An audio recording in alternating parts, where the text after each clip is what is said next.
L'Assemblée va maintenant écouter l'allocution de Son Excellence Donald Trump, président des États-Unis d'Amérique. Je demande au protocole de bien vouloir accompagner Son Excellence et je l'invite à prendre la parole.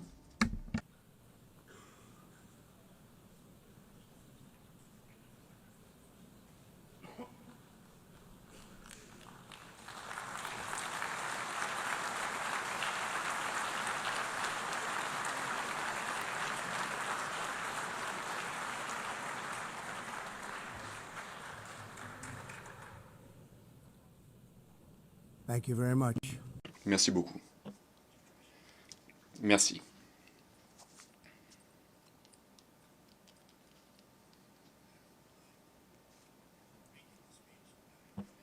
Et alors, je vais lire ce discours sans téléprompteur, car il semblerait que le téléprompteur ne fonctionne pas.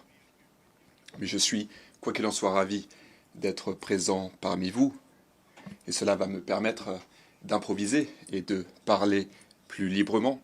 Mais en tout cas, je pense que les techniciens vont peut-être perdre leur travail.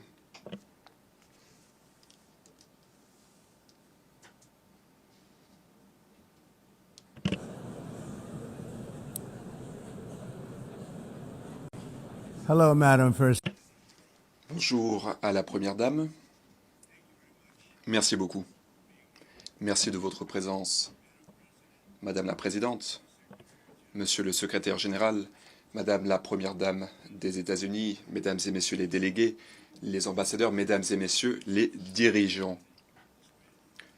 Cela fait 6 ans que je me suis adressé à vous ici à cette tribune. Le monde était pendant mon premier mandat prospère, en paix, et depuis, eh bien, les armes ont ébranlé la paix que j'avais établie sur 2 continents.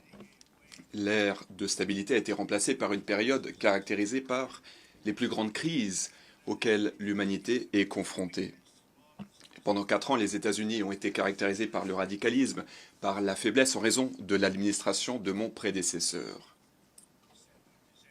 Et notre pays a connu de nombreux revers. Mais il y a 1 an, alors que notre pays se trouvait dans une situation catastrophique, depuis 1 an, donc, les États-Unis affichent la meilleure performance au monde depuis mon retour à la Maison-Blanche, et aucun pays ne sommes absolument inégalés. Nous avons une économie en plein essor, des frontières sûres, notre armée est la plus forte, nous avons des amitiés solides, et nous avons un esprit, un caractère sans pareil. Le fait est que les États-Unis connaissent un âge d'or. Nous sommes rapidement en train d'inverser la tendance et nous réparons les dégâts économiques que nous avons hérités de l'administration précédente, notamment avec des augmentations de prix, une inflation galopante, une inflation jamais vue auparavant. Mais depuis mon retour au pouvoir, nous avons réduit le coût de l'énergie, le coût du carburant, le coût des denrées alimentaires, il y a eu une réduction du prix des hypothèques et nous avons également réussi à maîtriser l'inflation. Bon, ce qui est en hausse, par contre, c'est les cours de la bourse. Les cours de la bourse qui ont atteint un niveau record.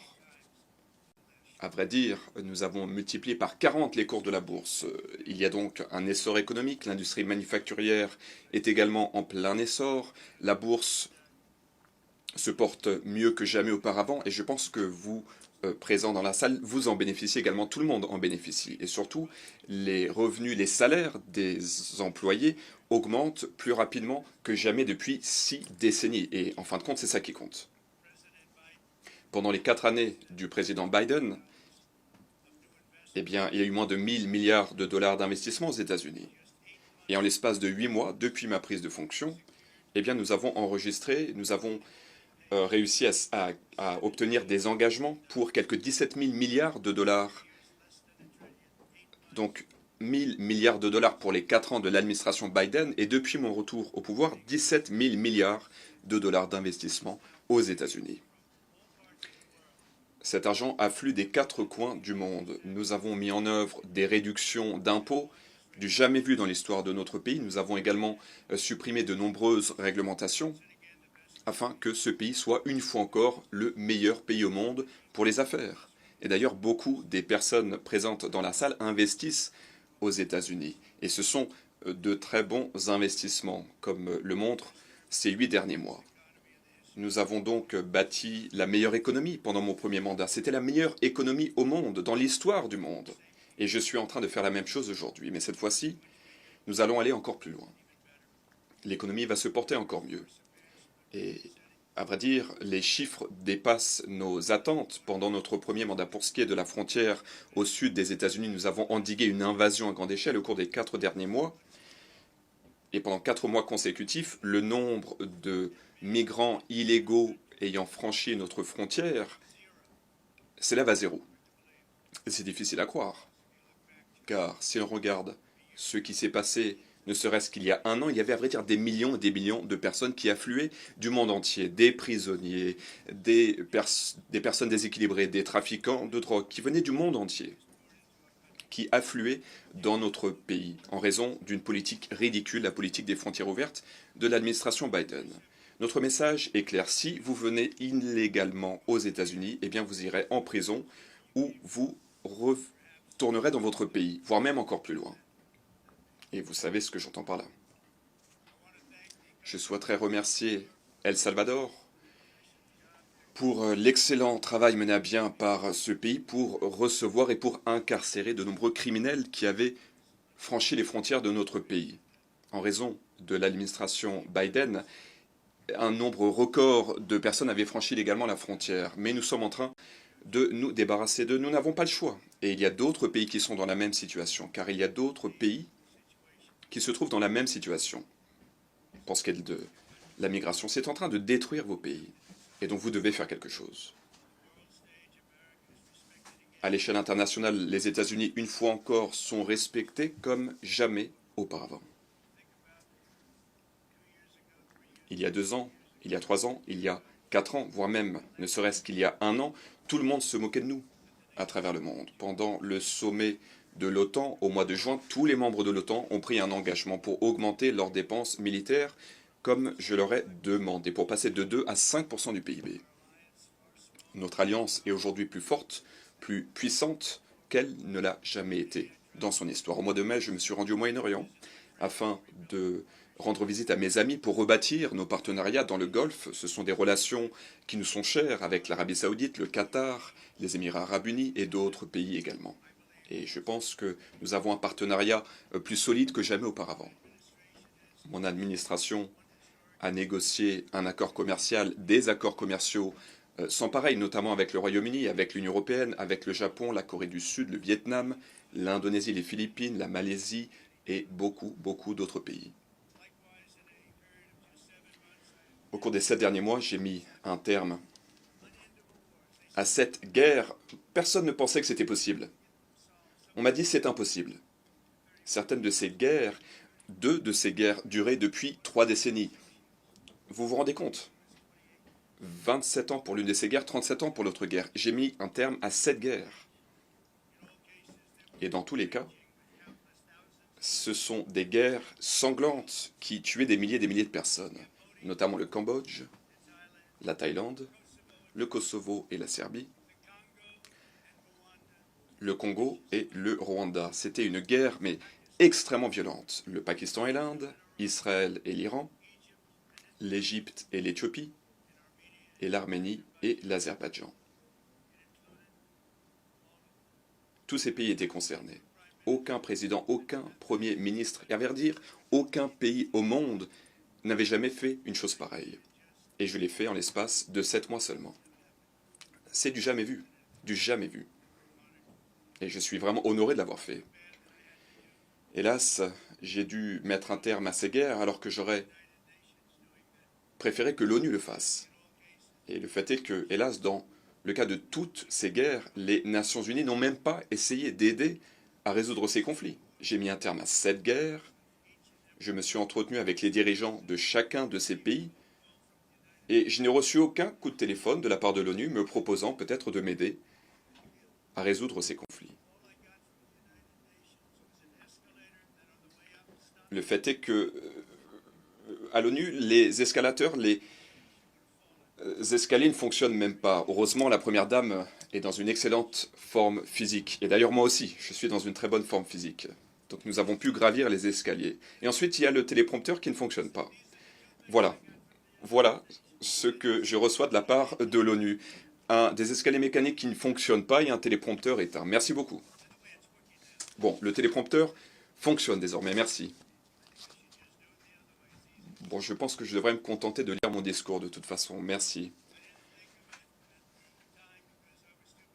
Bon, le fait est qu'à l'époque, j'étais occupé, je m'efforçais donc de mettre un terme à ces guerres et de sauver des millions de vies, mais ensuite j'ai pris conscience du fait que l'ONU n'était pas là.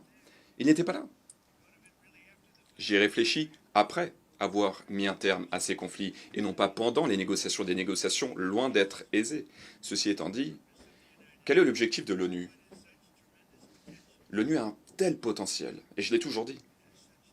L'ONU a un énorme potentiel. Mais l'ONU, hélas, n'est pas à la hauteur des attentes, loin de là.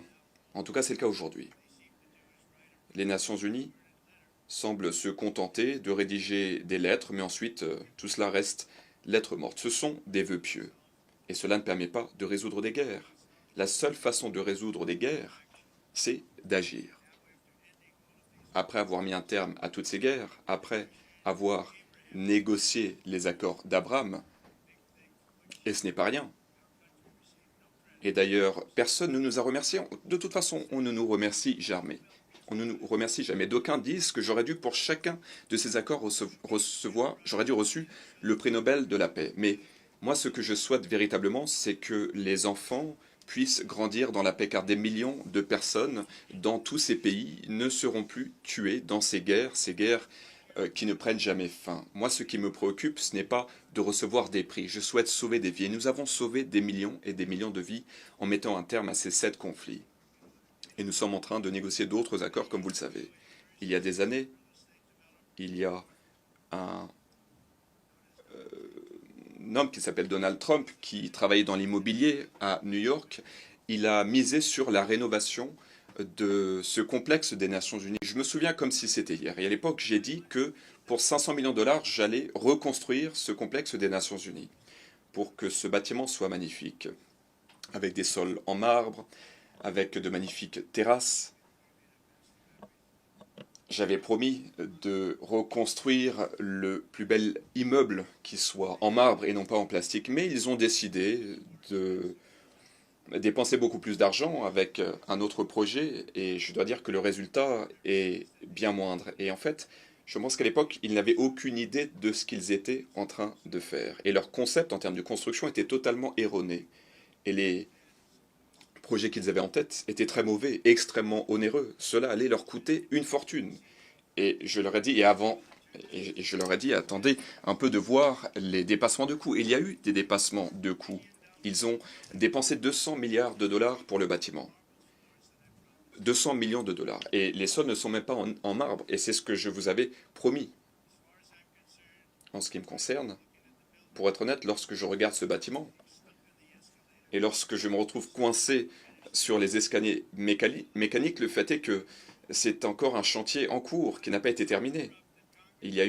Ce projet était gangréné par la corruption, donc j'ai dû, à vrai dire, témoigner devant le Congrès en raison de ce gaspillage d'argent.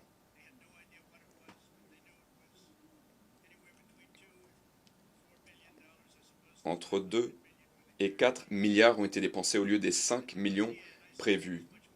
Moi, je leur ai dit, cela va vous coûter beaucoup plus que 500 millions de dollars. Mais hélas, à l'ONU, eh bien, c'est un problème permanent. Et d'ailleurs, c'est un problème que l'on observe à plus grande échelle encore. Et c'est très triste. Je ne sais pas si l'ONU est à même de jouer un rôle productif. Moi, je suis présent ici pour vous tendre la main, pour vous proposer l'amitié des États-Unis. Et je tends la main à tous les pays dans la salle, chaque pays disposé à travailler avec nous afin de bâtir un monde plus prospère, un monde plus sûr. Et d'ailleurs, ce sera un monde beaucoup plus heureux. Nous pouvons bâtir un avenir plus radieux. C'est à notre portée. Mais pour cela, nous devons rejeter les méthodes qui se sont révélées erronées. Et nous devons travailler main dans la main pour relever les plus grands défis de l'histoire de l'humanité. Et quel est le principal défi? Quelle est la principale menace? Eh bien, ce sont les armes les plus destructrices jamais conçues par l'homme. Et comme vous le savez, les États-Unis disposent de cette arme. Et comme je l'ai fait pendant mon premier mandat, mon objectif pour moi est d'endiguer ces menaces. C'est ma priorité. Et il faut commencer par un pays, l'Iran. Ma position est simple. Le principal parrain du terrorisme ne peut posséder les armes les plus dangereuses du monde. Voilà pourquoi, peu après ma prise de fonction, j'ai dit que Donc j'ai envoyé une lettre au guide suprême et j'ai proposé la coopération pleine et entière. En contrepartie, l'Iran doit s'engager à cesser son programme nucléaire.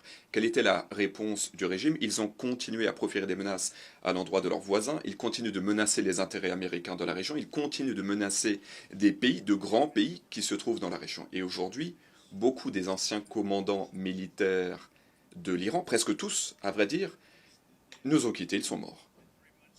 Il y a 3 mois, avec l'opération Marteau de minuit, 7 bombardiers furtifs ont largué des bombes à forte pénétration pour cibler les principales infrastructures nucléaires iraniennes. Toutes ces infrastructures ont été absolument éliminées. Aucun autre pays au monde n'aurait pu faire ce que nous avons fait. Aucun pays ne dispose même de l'équipement. Nous avons les meilleures armes au monde. Nous détestons les utiliser, certes, mais nous l'avons fait. Et ce que nous avons fait, cela fait 22 ans que d'aucuns souhaitaient le faire. Nous avons démoli les capacités d'enrichissement de l'Iran et nous avons ainsi mis un terme à la guerre des 12 jours entre Iran et Israël. Les deux pays ont accepté de cesser de se battre. Comme vous le savez, j'ai également participé activement à la négociation d'un cessez-le-feu à Gaza. Il faut que cela cesse. Hélas, le Hamas n'a de cesse de rejeter toutes les offres raisonnables dans les pourparlers de paix. N'oublions pas ce qui s'est passé le 7 octobre. D'aucuns souhaitent encourager la poursuite du conflit et donc certains pays souhaitent de façon unilatérale reconnaître un État palestinien. Ce qui reviendrait à récompenser les terroristes du Hamas pour les atrocités commises. Ce serait pour ces terroristes une récompense, notamment les atrocités du 7 octobre. Le Hamas refuse de libérer les otages, il refuse tout cessez-le-feu. Au lieu de récompenser le Hamas qui a tant détruit, eh bien, nous aurions pu résoudre ce conflit il y a bien longtemps. Il ne faut pas céder aux exigences du Hamas. Si vous aspirez véritablement à la paix, eh bien, vous devez vous exprimer d'une seule voix et dire « libérez les otages dès aujourd'hui ». Il faut libérer les otages. Merci.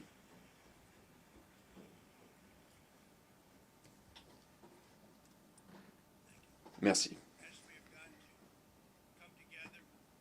Nous devons conjuguer nos efforts et nous allons le faire pour finaliser cette négociation. Il faut que la guerre à Gaza cesse. Nous devons faire cesser cette guerre. Nous devons négocier immédiatement. Nous devons négocier la paix. Il faut libérer les otages. Nous souhaitons que les 20 otages soient libérés. Non pas 2, non pas 4. Comme vous le savez, j'ai déjà, avec Steve Witkoff et d'autres, permis la libération de la plupart des otages. Nous avons participé à la libération de tous les otages jusqu'à présent. Mais pour ce qui est des derniers otages, j'ai dit que ce serait le moment le plus difficile, et c'est le cas. Mais nous devons les libérer. Nous ne souhaitons pas en récupérer 2, puis 3, puis 4. Non, nous souhaitons finaliser la négociation et tous les libérer. Et nous souhaitons également récupérer la dépouille des 38 otages morts. Les proches sont venus me voir et ils m'ont imploré pour permettre la restitution des dépouilles. Même s'ils ne sont plus en vie, ils souhaitent les récupérer. J'ai également travaillé sans relâche pour mettre un terme au massacre en Ukraine. Et j'ai donc, comme vous le savez, mis un terme à 7 conflits. Et je pensais que l'Ukraine, ce serait le plus simple à résoudre, car j'ai une très bonne relation avec Vladimir Poutine. Je pensais que le conflit ukrainien serait simple à résoudre. Mais en temps de guerre, on est toujours surpris. Il y a de bonnes surprises, parfois de mauvaises surprises. Tout le monde pensait que la Russie allait gagner cette guerre en l'espace de 3 jours. Mais ce n'est pas ce qui s'est passé. Ces escarmouches ne devaient pas durer longtemps, et je dois dire que cela ne contribue pas à la bonne réputation de la Russie. C'est plutôt l'inverse. Le fait est que tout cela aurait duré quelques jours seulement ou quelques semaines, et pourtant ils se battent depuis 3 ans et demi. De 5 à 7 000 jeunes soldats, principalement de jeunes soldats, sont tués des deux côtés chaque semaine. De 5 000 à 7 000 jeunes hommes tués toutes les semaines. Il y a également des morts dans les villes avec des drones, des attaques de drones, des bombes. Et si j'avais été président à l'époque, cette guerre n'aurait jamais commencé. Cette guerre n'aurait jamais dû commencer. Cela vous montre l'importance du leadership. Et cela vous montre également ce qui peut se produire lorsque personne ne montre l'exemple. Regardez ce qu'ont fait les États-Unis et regardez ce que nous avons réussi à faire en l'espace de quelques mois. La question est de savoir combien de vies seront fauchées de façon inutile des deux côtés. Le fait est que la Chine, notamment, finance beaucoup cette guerre, puisque la Chine continue à acheter du pétrole russe, mais le fait est que même les pays de l'OTAN, et il n'y a aucune excuse, n'ont pas cessé leurs achats d'hydrocarbures russes. Et comme vous le savez, je m'en suis rendu compte il y a 2 semaines et j'étais vraiment mécontent. Imaginez un instant, ils financent la guerre contre eux-mêmes. Est-ce que vous avez déjà entendu parler de ça? Si la Russie n'est pas prête à négocier un accord pour mettre un terme à la guerre, eh bien, les États-Unis sont tout à fait disposés à imposer un éventail de droits de douane pour mettre un terme au bain de sang rapidement, je pense. Pour que ces droits de douane portent leurs fruits, les pays européens, vous tous ici représentés dans la salle, les pays européens doivent se rallier à nous pour prendre les mêmes mesures. Nous sommes séparés de ce continent par un océan. L'Europe doit donc être à la hauteur du défi. L'Europe doit cesser ce comportement. Ils achètent des hydrocarbures à la Russie. Et dans le même temps, ils se battent contre les Russes. C'est vraiment honteux. Et lorsque j'ai entendu parler, je peux vous dire que je me suis dit que c'était scandaleux. Quoi qu'il en soit, l'Europe doit immédiatement cesser tous les achats d'hydrocarbures russes. Sinon, nous allons vraiment perdre beaucoup de temps. Donc moi, je suis prêt à le négocier. Nous allons en parler aujourd'hui avec les pays européens, tous les pays européens réunis dans la salle. Et je suis sûr qu'ils sont ravis de m'entendre en parler, mais le fait est que moi, je ne mâche jamais mes mots. Nous souhaitons combattre les menaces que font peser les armes les plus dangereuses. Nous devons également mettre un terme à la production d'armes biologiques une fois pour toutes. Ces armes biologiques sont terribles. Il y a également les armes nucléaires, c'est encore pire. Il faut également en parler. Nous souhaitons que les pays cessent de produire des armes nucléaires. Comme vous le savez, comme je le sais, on m'a souvent dit toutes ces armes sont extrêmement puissantes, il ne faut pas les utiliser. Si nous utilisons ces armes, cela marquera probablement l'extinction de l'humanité. Il n'y aura plus d'ONU. Il n'y aura plus rien. Il y a quelques années, il y a eu des tests irresponsables en mer. Ou plutôt, il y a eu des tests irresponsables dans un autre pays. Cela a provoqué la pandémie. En dépit des conséquences, d'aucuns continuent de se livrer à des recherches dans le domaine des pathogènes et des armes biologiques. C'est extrêmement dangereux. Il faut éviter les catastrophes. Voilà pourquoi j'annonce que mon administration va montrer l'exemple et nous allons essayer de créer une convention sur les armes chimiques, sur les armes biologiques. Nous allons nous entretenir avec les dirigeants du monde, nous allons créer un système de vérification avec l'intelligence artificielle fiable et j'espère que l'ONU pourra jouer un rôle constructif. Et nous allons voir si l'intelligence artificielle s'avère utile. D'aucuns pensent que c'est peut-être le meilleur qui pourrait se produire pour l'humanité, mais l'intelligence artificielle pourrait également être dangereuse. Mais je pense que l'IA a un fort potentiel. L'ONU ne contribue pas à résoudre les problèmes, et souvent, à vrai dire, l'ONU crée de nouveaux problèmes que nous devons ensuite résoudre. À titre d'exemple, le principal dossier politique, le problème des migrations non contrôlées, c'est hors de contrôle. Vos pays sont en train d'être détruits. L'ONU finance des attaques qui visent les pays occidentaux, qui visent leurs frontières. En 2024, quelques 350 millions de dollars ont été apportés par l'ONU pour permettre à des centaines de milliers de migrants de se rendre aux États-Unis. Vous vous rendez compte, l'ONU aide ces migrants à se rendre illégalement aux États-Unis. Et ensuite, nous devons les chasser. L'ONU a également apporté une aide alimentaire, des cartes bancaires à des migrants illégaux. Vous vous rendez compte?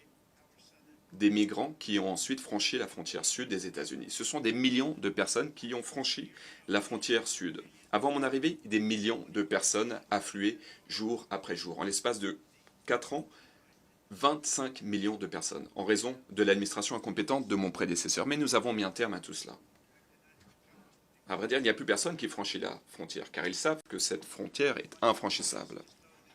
Mais ce qui a lieu est absolument inacceptable. L'ONU est une organisation qui est censée mettre un terme aux invasions, et non pas les produire, et non pas les financer. Et aux États-Unis, nous rejetons l'idée selon laquelle des étrangers doivent pouvoir se rendre à l'autre bout de la planète, fouler aux pieds notre souveraineté, franchir les frontières, se livrer à la criminalité et épuiser notre système de sécurité sociale. Nous avons dit que les États-Unis appartenaient aux Américains. Et j'encourage tous les pays à nous emboîter le pas. Vous devez défendre vos propres citoyens. Vous devez le faire. Je ne vais pas citer le nom des pays, mais le fait est que je pourrais citer le nom de vos pays. Vos pays sont en train d'être détruits. L'Europe se porte bien mal. L'Europe a été envahie par des migrants illégaux, et c'est du jamais vu dans l'histoire. Des migrants illégaux qui affluent en Europe, et personne ne fait rien. Personne ne fait rien pour les chasser. Ce n'est pas viable. Vous préférez être correct politiquement, et donc vous ne faisiez rien, car personne n'ose en parler. Lorsque je regarde Londres, par exemple, où vous avez vraiment un maire extrêmement incompétent, eh bien Londres a vraiment changé.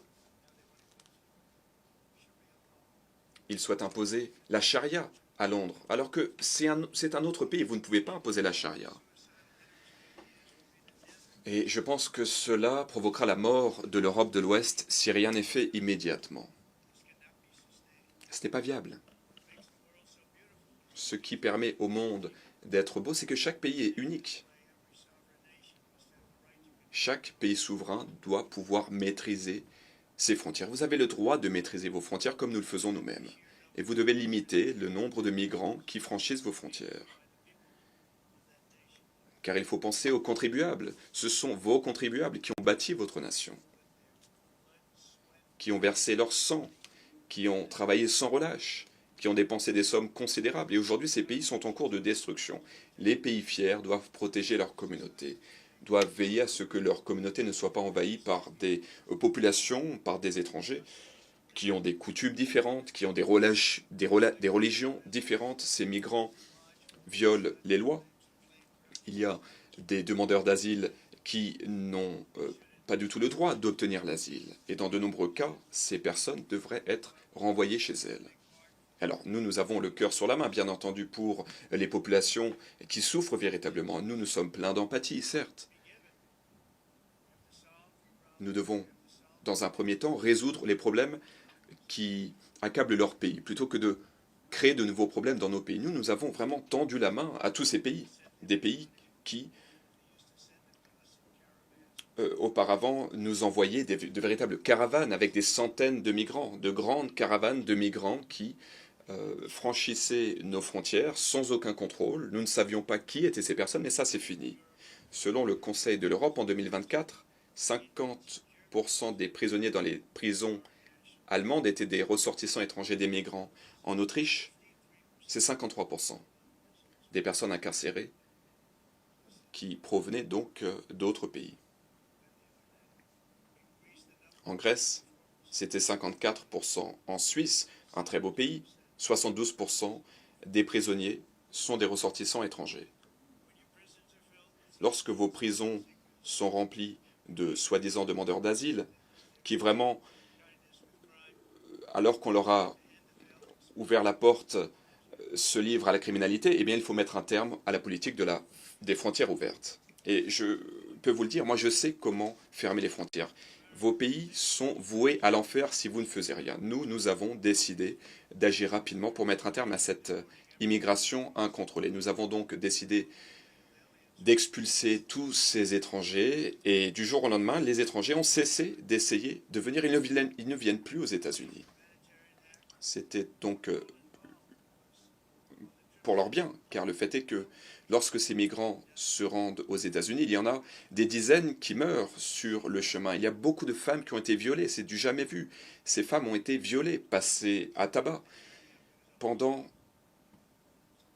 ce périple qui les menait jusqu'aux États-Unis. Un périple extrêmement dangereux et extrêmement difficile. Et donc c'est une victoire également que nous avons remportée contre la traite des êtres humains. Ce que nous avons fait, c'est véritablement une victoire. Nous avons sauvé d'innombrables vies, toutes ces personnes qui désormais ne vont pas se lancer dans ce périple. Ce périple était un périple mortifère. Les corps des migrants jonchaient ces pays, les jungles, tout le long de ce périple. Il fallait traverser la jungle, il fallait traverser des zones arides, ces personnes périssaient en raison de la suffocation, ce sont des endroits où on ne peut pas respirer. Le sol était jonché de cadavres. Mais ils ne viennent plus, et donc nous sauvons d'innombrables vies. Nous avons vraiment fait un travail remarquable. Et les citoyens américains sont d'accord avec nous. Apparemment, j'ai un taux de popularité inégalé aux États-Unis, notamment grâce à ce que nous avons fait à la frontière, et notamment grâce à ce que nous avons fait avec l'économie, car l'administration Biden ne faisait qu'enhardir les cartels de drogue, les trafiquants d'êtres humains, les prisonniers, des prisonniers du monde entier qui se rendaient aux États-Unis. Par ailleurs, l'administration Biden a perdu quelques 300 000 enfants en bas âge qui ont fait l'objet de la traite des êtres humains, au vu et au su de l'administration Biden. Et beaucoup de ces enfants ont été violés, exploités, persécutés, vendus. Personne n'en parle. Les fake news n'en parlent pas. Il y a beaucoup de jeunes enfants qui sont portés disparus ou qui sont morts. Et nous avons trouvé beaucoup de ces enfants.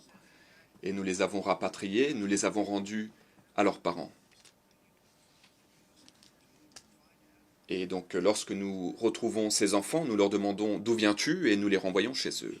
Et les parents sont réunis avec leurs enfants et ils pleurent de joie et ils ne pensaient plus revoir leurs enfants chéris. Nous l'avons fait pour quelques 30 000 enfants jusqu'à présent. Tout système qui aboutit à la traite des enfants est un système maléfique. Et pourtant, c'est ce que plaident les mondialistes. Comme vous le savez, cette période est révolue. L'administration Trump travaille sans relâcher. Nous continuons à travailler pour retrouver toutes ces personnes méchantes qui sont responsables de ce problème. Et comme je l'ai dit, l'objectif, c'est de permettre à ces enfants, à ces centaines de milliers d'enfants, d'être rendus à leur famille. Je ne sais pas si nous allons retrouver tous ces enfants. Le fait est qu'il y a beaucoup d'enfants qui ont été portés disparus ou qui sont morts.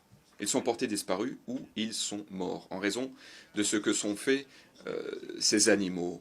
J'ai par ailleurs décidé de cibler des cartels de drogue, des cartels barbares, et je pense que vous savez ce dont je parle.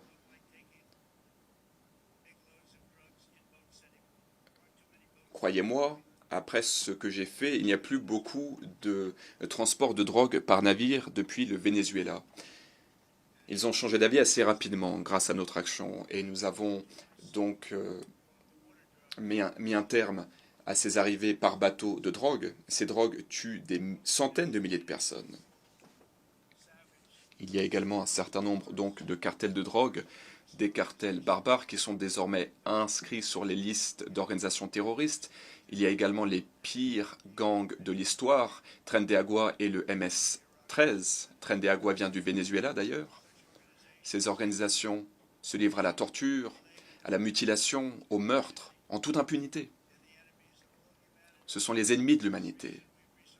Voilà pourquoi nous avons récemment commencé à utiliser la puissance de feu de l'armée américaine pour détruire tous ces terroristes du Venezuela, tous ces réseaux de trafiquants. Et qui est le responsable? Nicolás Maduro. C'est lui qui est à la tête de ces réseaux. Je m'adresse à tous ces terroristes, à tous ces trafiquants qui souhaitent se rendre aux États-Unis. Sachez que nous allons vous éliminer, nous n'avons pas d'autre choix. Nous ne pouvons pas rester les bras croisés. 300 000 personnes sont décédées l'année dernière en raison de la drogue. Le fentanyl et d'autres drogues sont les responsables. Chaque navire que nous coulons aurait pu tuer quelques 25 000 Américains. Et donc nous n'allons pas rester les bras croisés. L'énergie est un autre domaine où nous assistons aux États-Unis à un essor inégalé. Nous nous débarrassons de ces énergies soi-disant renouvelables. C'est une véritable supercherie. Ces énergies ne fonctionnent pas. Elles ne sont pas suffisamment puissantes pour alimenter les centrales électriques. Le vent ne souffle pas suffisamment fort. Ces éoliennes sont pathétiques. Elles sont extrêmement coûteuses. Il faut les reconstruire en permanence. Et elles commencent à rouiller. C'est l'énergie la plus onéreuse jamais conçue. Et l'objectif de l'énergie, c'est de gagner de l'argent et de non pas perdre l'argent. Si vous perdez de l'argent, ensuite, les gouvernements doivent subventionner ces énergies. Et souvent, d'ailleurs, ces énergies sont produites, ou ces éoliennes sont construites en Chine. Mais ces éoliennes sont ensuite exportées. Pourquoi est-ce que la Chine les construit mais ne les utilise pas? La Chine utilise le charbon, le gaz. La Chine utilise toute source d'énergie à l'exception de l'énergie éolienne. Par contre, ça c'est sûr, ils aiment beaucoup vendre ces éoliennes. Pour ce qui est de l'Europe, l'Europe a un long chemin à parcourir. Ces pays sont au bord de la destruction en raison de cet agenda écologique. Et pour ce qui est de l'Allemagne, je dois dire que l'Allemagne se portait mal, notamment en raison de l'énergie et de la migration. L'Allemagne était au bord de la faillite, mais il y a désormais de nouveaux dirigeants en Allemagne. Ils ont rectifié le tir, et ils ont fixé un nouveau cap avec les combustibles fossiles, l'énergie nucléaire. C'est formidable, c'est une énergie propre. Ils ont réparé les dégâts, ils ont ouvert des centrales. Et donc l'Allemagne se porte bien. Je pense qu'il faut vraiment féliciter l'Allemagne. L'Allemagne s'est rendu compte du fait que c'était une situation catastrophique, qu'ils étaient en train d'opérer une transition écologique. Mais ça, c'est la meilleure façon de faire faillite. Alors certes, certains vont me critiquer car je le dis, mais moi je suis ici pour dire la vérité. Je suis à New York. Et donc croyez-moi, je me sens en pleine sécurité. Nous sommes en train de maîtriser la criminalité. Et puisque nous parlons de la criminalité, pensez un instant à la ville de Washington. C'était la capitale du crime aux États-Unis. Et désormais, en l'espace de 12 jours seulement, nous avons maîtrisé la criminalité. C'est une ville extrêmement sûre. Vous pouvez sortir, aller au restaurant, votre femme peut déambuler librement dans les rues, rien ne lui arrivera. Donc nous avons fait un travail remarquable. Et oui, j'ai mobilisé la garde nationale. Et la garde nationale a fait le nécessaire. Et ils n'y sont pas allés avec le dos de la cuillère, mais nous avons réussi à incarcérer des centaines, des milliers de criminels. Nous les avons renvoyés dans leur pays ou nous les avons mis derrière les barreaux. Washington est une ville sûre désormais. Et je vous invite à venir à Washington. Nous pourrons aller dîner dans un restaurant et nous pourrons y aller en marchant. Inutile de prendre un véhicule blindé. Nous pourrons nous y rendre à pied depuis la Maison-Blanche. Pour ce qui est du pétrole et du gaz,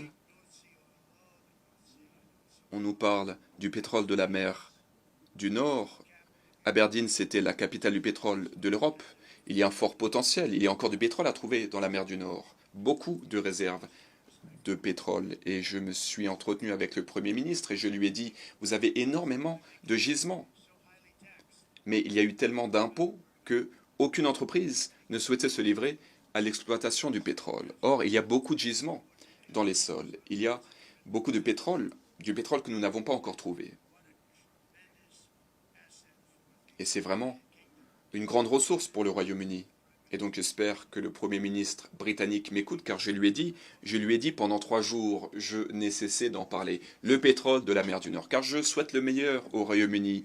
Il faut que le Royaume-Uni cesse de détruire le paysage de l'Écosse, les paysages de l'Angleterre, avec ces éoliennes qui empiètent sur les terres agricoles. Mais nous n'allons pas rester les bras croisés aux États-Unis. En 1982, le PNUE a dit que d'ici à 2000, le changement climatique allait causer une catastrophe mondiale. Il a dit à l'époque que cette catastrophe serait irréversible. que ce serait comme une apocalypse nucléaire. C'est ce qu'ils ont dit à l'ONU à l'époque. Et qu'est-ce qui s'est passé? Bien, nous sommes aujourd'hui présents. Un autre représentant de l'ONU a dit en 1999 que des pays allaient être rayés de la carte par le changement climatique. Par le changement climatique, cela ne s'est pas produit. Il y a des années, dans les années 1920, dans les années 1930, d'aucuns ont dit que le refroidissement allait tuer le monde et qu'il fallait faire quelque chose. Et ensuite, ils nous ont parlé du réchauffement climatique. Et ils ont dit que cela allait tuer la planète. Et aujourd'hui, on parle de changement climatique. C'est le changement climatique. Voilà ce dont on parle aujourd'hui. Peut-être que c'est le refroidissement, peut-être que c'est le réchauffement, on ne sait pas. Ils nous parlent du changement climatique. C'est la plus grande escroquerie de l'histoire de l'humanité, selon moi. Le changement climatique. On nous parle sans cesse du changement climatique. On ne nous parle plus du refroidissement ou du réchauffement. Ce sont des prévisions qui avaient été faites par l'ONU et d'autres, souvent pour des raisons erronées, et tout cela s'est avéré faux. Ce sont des personnes stupides qui ont formulé ces prévisions. Cela a coûté des fortunes à leur pays. Et cela a garanti la ruine de ces pays. Donc je vous conseille de vous éloigner de cette supercherie écologique, sinon vous allez faire faillite. Et croyez-moi, je m'y connais en la matière. Et je l'ai dit pendant la campagne, il y avait une casquette que beaucoup de mes partisans portaient, une casquette qui disait Trump avait raison sur tout. Et je ne dis pas ça pour me vanter, mais c'est vrai. Donc vous devez laisser de côté cette supercherie écologique, sinon vous êtes voué à la faillite. Donc je vous encourage vraiment à ne pas vous laisser berner. Je suis le président des États-Unis, mais j'aime l'Europe. Je me préoccupe de l'Europe. J'aime la population européenne. Et le fait est que l'Europe est dévastée par l'immigration, par ce problème énergétique. C'est en train de tout détruire. Et donc les Européens ne peuvent rester les bras croisés. Vous ne faites rien car vous n'osez pas froisser les gens. Vous êtes en train de détruire votre patrimoine. Il y a donc la catastrophe migratoire et il y a cette supercherie énergétique. Vous devez agir avant qu'il ne soit trop tard. En ce qui concerne l'empreinte carbone, là encore, c'est une duperie, fabriquée de toutes pièces par des personnes bien mal intentionnées. Et vous êtes en train de vous engager sur la voie de la destruction. L'empreinte carbone, beaucoup en parlaient il y a quelques années. Je m'en souviens très bien. J'ai entendu parler de l'empreinte carbone. Et ensuite, le président Obama monté à bord de l'Air Force One, un Boeing, et ce n'était pas un nouveau Boeing, c'était un ancien Boeing, extrêmement polluant, avec de vieux moteurs, et il nous parlait de l'empreinte carbone. Nous devons faire quelque chose avec l'empreinte carbone. Et ensuite, il se rendait de Washington à Hawaï pour aller jouer au golf. Et ensuite, il montait de nouveau à bord de ce bel avion pour revenir à Washington, et encore, il nous parlait du réchauffement climatique et de l'empreinte carbone. C'est vraiment une supercherie, une escroquerie. C'est extrêmement coûteux. L'Europe a essayé de réduire son empreinte carbone de 37%. Imaginez un instant. Félicitations à l'Europe. Formidable. Cela vous a coûté beaucoup. Cela détruit des emplois. Les usines ont fermé. Mais vous avez réduit votre empreinte carbone de 37%. Néanmoins, après tous ces sacrifices, et il y en a d'autres à venir, qu'est-ce que vous avez accompli ? Il y a eu une augmentation de 55% des émissions, notamment en raison de la Chine et d'autres pays. Des pays qui prospèrent. Ces pays émettent plus de CO2 que tous les pays développés au monde. Donc, tous ces pays s'efforcent de réduire l'empreinte carbone. Cela n'a ni queue ni tête. Ce qui est intéressant, c'est qu'aux États-Unis, nous avons encore des écologistes radicalisés qui souhaitent fermer les usines. Il ne faut plus qu'il y ait de vaches, ils souhaitent tuer toutes les vaches. C'est insensé ce qu'ils souhaitent faire. Mais le fait est qu'aujourd'hui, nos frontières ont été sécurisées et nous avons, pour ce qui est de l'atmosphère, alors je pense que nous avons un air très propre, l'air le plus propre de l'histoire de notre pays depuis très longtemps, mais le problème c'est qu'il y a d'autres pays comme la Chine par exemple, où l'air est un peu plus pollué. Eh bien, l'air circule, bien entendu, Et donc, même si votre pays ne pollue pas, eh bien, cet air est pollué car il provient d'autres pays, où l'air n'est pas aussi propre que chez nous. Et les écologistes refusent de le reconnaître. Idem avec les déchets.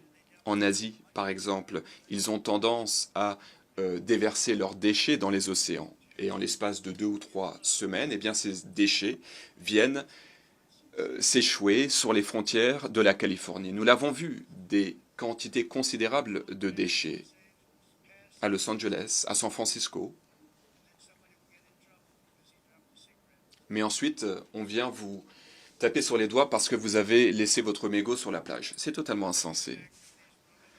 La principale conséquence de ces politiques écologiques, c'est que nous n'avons pas amélioré l'environnement, nous avons modifié l'industrie manufacturière, les emplois ont été perdus aux pays occidentaux, car il y a des règles totalement insensées qui ont été promulguées, et d'autres pays, eux, ont créé beaucoup d'emplois et gagnent beaucoup d'argent. Si vous regardez les factures d'électricité en Europe, c'est 4 fois plus qu'en Chine.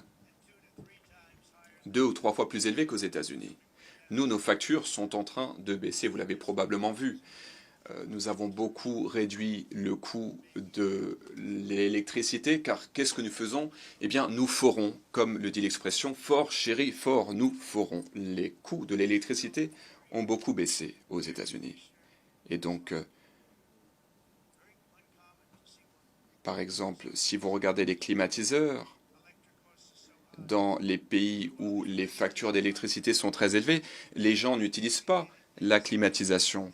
Mais nous, aux États-Unis, nous avons réussi à prévenir les décès liés aux canicules. Alors qu'en Europe, le bilan humain est catastrophique car c'est tellement cher d'utiliser la climatisation que personne ne l'utilise. Ce n'est pas l'Europe que j'aime et que je connais. Tout cela pour, soi-disant, mettre un terme à l'escroquerie du changement climatique. Cet agenda mondialiste n'a aucun sens. Ces pays sont censés se flageller. Vous devez mettre un terme à cette politique, vous devez le faire immédiatement. Voilà pourquoi aux États-Unis, nous nous sommes retirés de l'accord de Paris, le faux accord de Paris. Et sachez que les États-Unis payaient beaucoup plus que tout autre pays au monde. Il y a d'autres pays qui ne payaient rien. La Chine n'avait pas à payer jusqu'en 2030.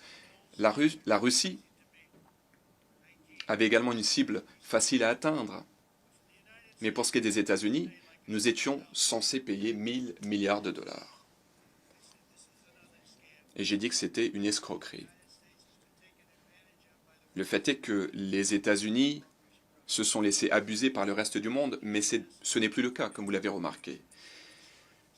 J'ai signé des décrets exécutifs pour provoquer un véritable essor de l'industrie énergétique.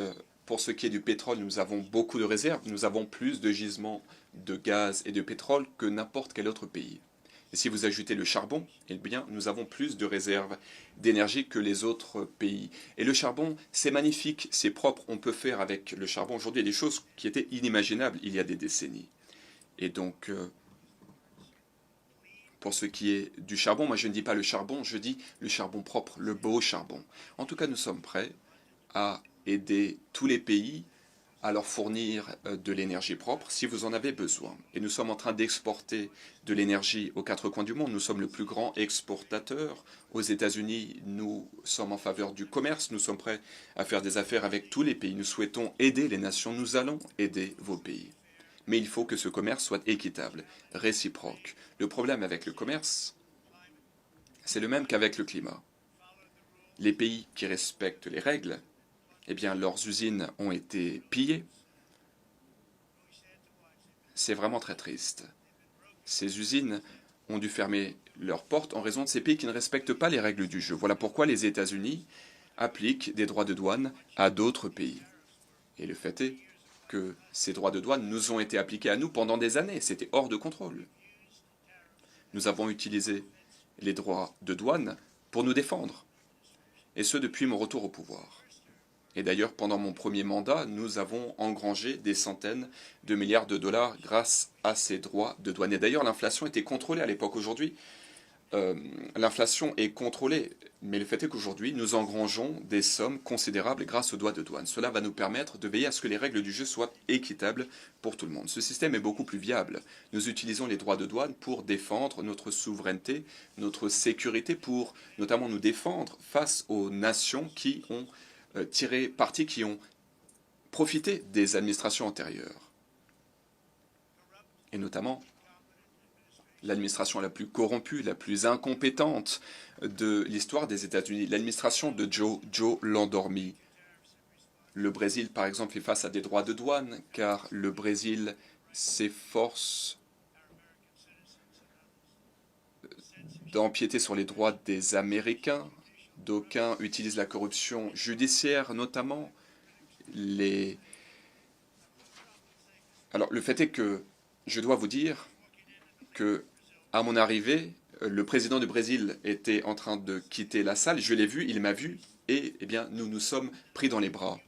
Et ensuite, je me suis dit, eh bien, dans un instant, je vais exprimer ces critiques à son encontre. Mais le fait est que nous nous sommes mis d'accord pour nous entretenir ensemble dans quelques jours. Nous n'avons eu que 30 secondes pour nous parler, mais je suis ravi d'avoir attendu.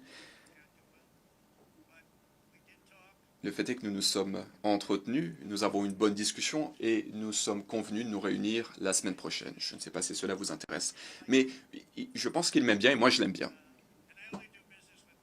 Et moi je ne fais des affaires que avec des personnes que j'aime bien. Lorsque je ne les aime pas, je ne fais pas d'affaires avec eux. En tout cas, pendant 30-39 secondes, le courant est vraiment très bien passé. Cela augure de bonnes choses. Mais le fait est que par le passé, le Brésil imposait des droits de douane à mon pays. C'était tout à fait inéquitable. Mais donc nous imposons désormais des droits de douane.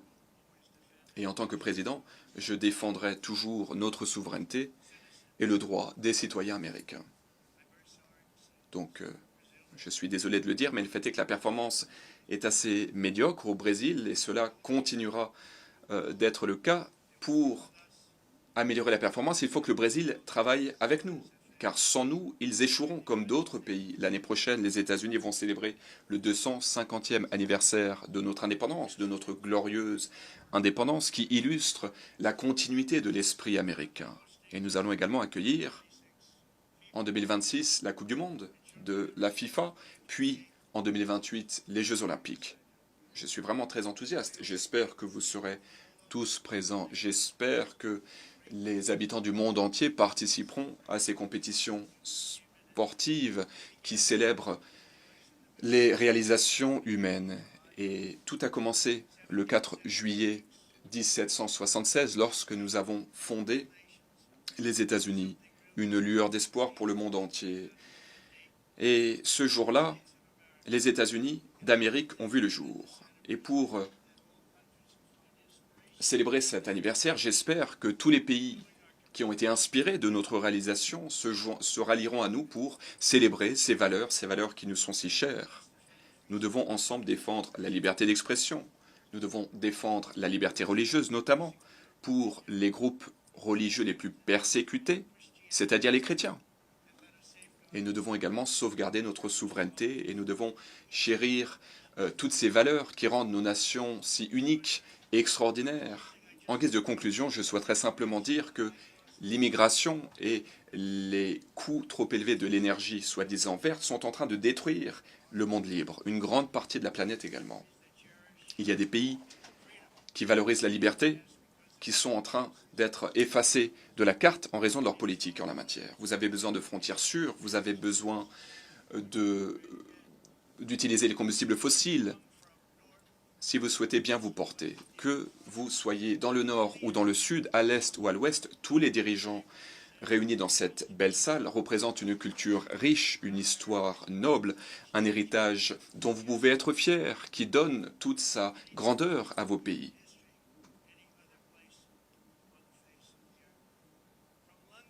De Londres à Lima, en passant par Rome, Athènes, Paris, Séoul, Le Caire, Tokyo, Amsterdam et ici, à New York, nous faisons fond sur le travail mené à bien par nos prédécesseurs, ces géants qui ont bâti nos nations, nos formidables nations, avec leur courage, leur force, leur esprit, leur aptitude. Nos ancêtres ont gravi des montagnes, ont conquis les océans, ont traversé les déserts, ils ont traversé les plaines, ils ont versé leur sang pendant des batailles, ils ont bravé tous les dangers. C'était des soldats, des agriculteurs, des ouvriers, des explorateurs, des patriotes. Ils ont construit des villes, des royaumes, ils ont forgé des idées, ils ont créé des industries, ils ont bâti des empires, et vous y avez participé. C'étaient des champions pour leur peuple, ils n'ont jamais jeté l'éponge, ils n'ont jamais rien cédé. Leurs valeurs ont façonné nos identités nationales. Leurs visions ont forgé des destins magnifiques. Chaque personne présente dans la salle y a contribué d'une certaine façon. Chacun et chacune d'entre nous héritons de cet héritage, de ce legs, de nos fondateurs qui, avec courage, nous ont montré la voie. Nos ancêtres se sont sacrifiés pour leur patrie, des patries qu'ils ont défendues avec fierté, à la sueur de leur front.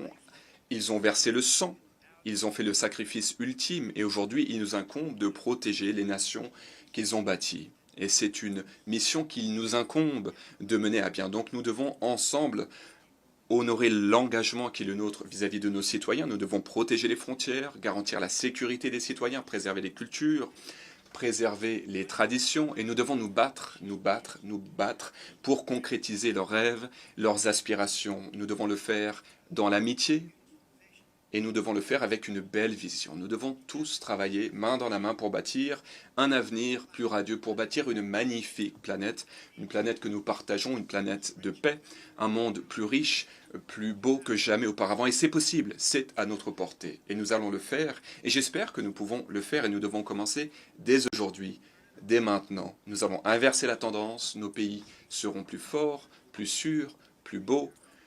Nous allons prendre en charge nos populations. Je vous remercie. Que Dieu bénisse les nations du monde. Merci beaucoup. Au revoir.